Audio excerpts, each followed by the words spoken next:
Yeah, I think it's a great question. And it's also the term animal communication gets thrown around a lot, and you will get different answers or slightly different answers, at least from different people. There are many books that people wrote about it.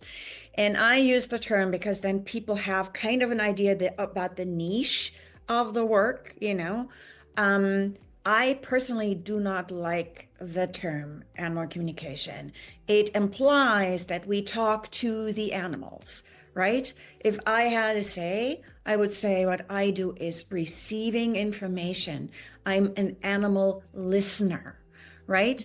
The communication is like the receiving and the thanking them. And then again, I come back to the word translation. This is for the human. And here is one of my helpers again, because she can jump on high tables and she's proving that today, right? So there are ideas about animal communication, such as they send you images, you do this and that, and none of that is wrong. There are things like sending images, hearing words, hearing sounds. And I say, whatever animal communication is, for each of us, we have particular channels of perception.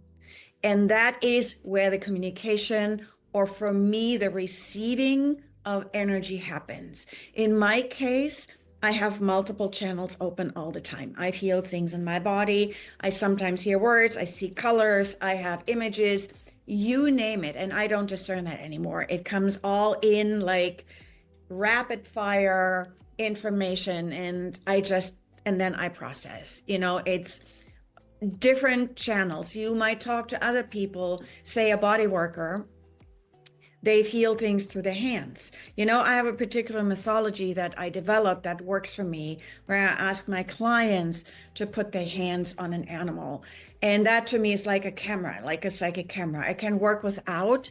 It's just something that I coincidentally discovered when I was traveling. And one of my dogs was staying with a friend, and he was a little bit not okay.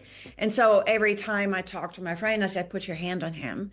And then I could see, okay, this is how Shiva feels from the inside. And then I eventually incorporated that into my work, right? So for me, the main thing is that I need to get my ideas of communication or what I expect out of the way. And I practice this over many years. So it doesn't just happen overnight for most of us. And that I become a vessel for information. And then the art of then conveying that information is a human thing where I communicate with a person. And the animals go like, ah, thank goodness. Someone speaks on my behalf because my English isn't that fluent, or whatever language they're using.